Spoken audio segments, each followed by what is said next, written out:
This person named John Jonas entered a gar near Utah Lake with the intention of exploration. During the exploration, he decided that he would go to the narrowest place of the gar and make a new record. But little did he know that this decision was going to be the last decision of his life. He was moving ahead in the narrow paths of this gar, known as Nutty Paddy, but he lost his way and accidentally entered such a part of the gar where no one had gone till date, a place as narrow as a grave, in which it was difficult to even breathe, let alone move hands. And unfortunately, John got stuck in this condition. This is the story of 26-year-old John Jonas, whose last 27 hours of life were spent in this gar. Welcome, once again, to the videos of Differ Bliffer.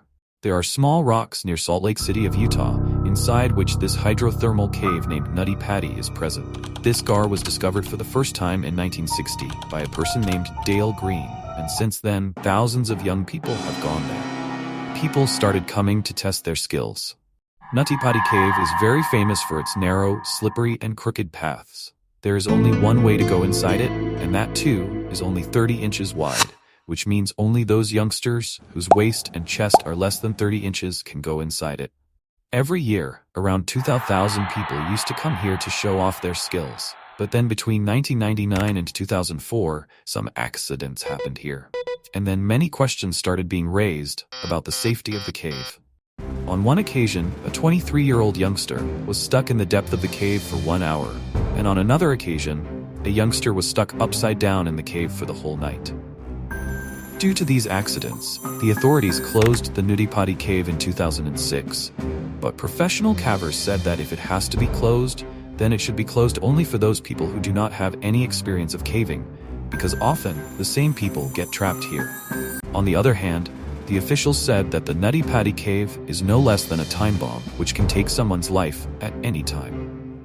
The battle for Nutty Paddy continued between the professional cavers and the officials, and finally, in 2007, it was reopened with new rules. A management committee was formed, which would give permission to go inside only to those people who have a good experience in caving and who also have professional equipment. To go to Nutty Paddy, one had to apply for the permit 21 days in advance, and two brothers from Salt Lake City, John and Josh Jonas, also applied for this permit. On the 24th of November 2009 at 8 p.m., 26-year-old John Jonas entered the Nutty Paddy cave system with his group. Both the brothers had some experience of caving before, but they were going to Nutty Paddy for the first time. Everything remained normal for an hour after going inside the cave. They explored the biggest cavity, which is called Big Slide.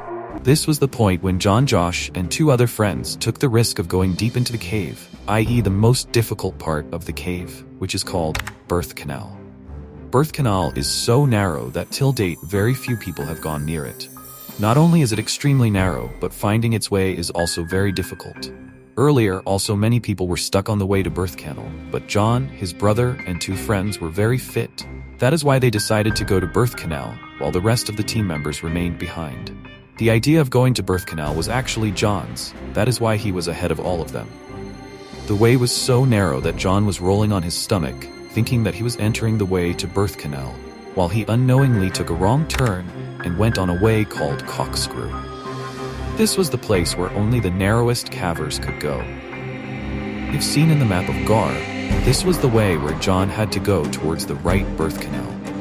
While he took a left turn, as soon as he moved ahead, the road started getting narrower, and now he could not turn back.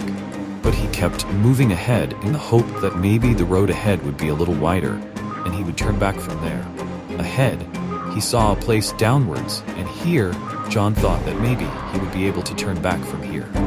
Here, the matter got worse, because unfortunately, when he entered this 10 by 18 inch path, there was a dead end ahead, and now John was stuck upside down in a space as big as a washing machine, his head down and legs up.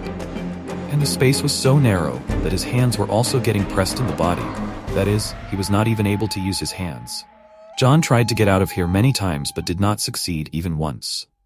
Now at this time, John started calling his brother. After a few minutes, when Josh came there, he could only see John's legs. At first, he made fun of his brother's condition, but when he realized the serious condition, Josh also got scared. Josh caught his brother's legs and pulled them many times, but this made the matter worse, because now John went deeper down, he was stuck upside down, and was not able to move his body at all. At this point, both the brothers felt that they needed professional help. Now the problem was that there was no mobile signal at this depth of the pond to call 911. That's why Josh had to come out, and after making the call, he reached back to his brother's location. After about 3 hours, the first rescue team reached the spot.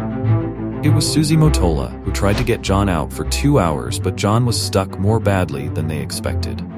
The place was so tight that Susie even cut John's jeans so that half a centimeter more space could be found, but this also did not work. Finally, Susie also came out exhausted. John's wife, his daughter, and 30 more people from the rescue team had also reached outside. They were all looking at different ways to get John out, one of which was to cut his legs. But finally, they all agreed on the use of ropes and pulley system, which would be tied to John's legs and he would be pulled. But the problem was that different pulleys had to be drilled in such a way in the rocks of the gar that the ropes would not hit the rocks and the entire load would be on the pulley. The pulley was pulled by drilling in the rocks of the gar, in which there was a danger that the rocks might break and block the path. But at the moment, there was no other option. During the drilling, some rocks broke and slid and fell on John. While doing this work at a depth of 700 feet was very difficult, it was also very time-consuming, and on top of that, because of the narrow path, only one rescue worker could go inside at a time. The number of rescue workers had now increased to more than 100, but all of them were unable to do anything.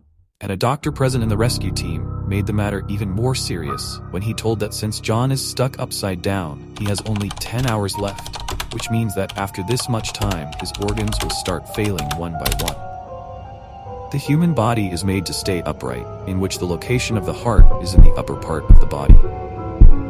The heart pumps and supplies blood to the entire body, and at about 80% of the blood is supplied to the lower parts, where the supply reaches easily with the help of gravity. But since John is now upside down, his heart will have to pump blood upwards to the body with more force, in which the heart will have to work overtime. The doctor said that due to this, John can get a heart attack at any time. After knowing this, the rescue workers intensified their efforts to at least straighten John. After waiting for hours, the police arrived and John was pulled by holding his legs, but soon they got stuck in new problems, as John's legs were in such a position that they were not able to bend. And when they pulled the legs would bend. Well, with great difficulty, they pulled John out of the pit. But at the last moment, a pulley came out of the pit wall, and now John was stuck back where he was earlier. John was now panicking a lot. Then a two-way communication system was sent inside so that he could relax a little by talking to his wife. This method worked, and John got better to a great extent. Finally, after 19 hours, preparations were complete to pull John out again. This work had to be done very carefully because there was a lot of pressure on John's legs with every pull. With great difficulty, this time he was pulled out to a great extent, so much so that now the rescue worker could see his face. That rescue worker later told that John's eyes were red and there were moments of happiness on his face. For the first time in the last 19 hours, John was able to see outside that narrow path-like pit. Now only one last pull was needed, and John would have come out of that pit completely. But then suddenly with a jerk, the pulley failed again, and John was back out. Got stuck in the same place, where he was stuck for the last 20 hours. In the last attempt to save John Jonas, an attempt was made to drill and break the rocks around him, but perhaps it was too late now. John stopped moving and was not responding to anything. His wife also tried to revive John over the radio, but it was of no use. At this point, a brave paramedic was sent down to take John's pulse. What everyone suspected happened. John Jonas was declared dead at 11:50 p.m. on the 25th of November 2009. John's wife could not believe this news that her husband had died due to such a small mistake. She was hoping that perhaps the pulse from the leg was not checked properly and her husband was still alive. But the reality was in front of everyone. But what the doctors had expected, after only 10 hours, due to John's good health, he was able to survive for another 17 hours. There were many plans to take out John's dead body. A plan was made in which the idea of taking out the body in two parts was also put forward. But finally it was decided to leave the body there and close the entire Nutty Potty cave forever and declare it as John's grave. Even today, the dead body of John Jonas is present in the same position inside Nutty Potty Gar, reminding us of the danger of cave exploration, and there is also a plaque outside the gar in his memory. If you liked the video, then you can like and subscribe it.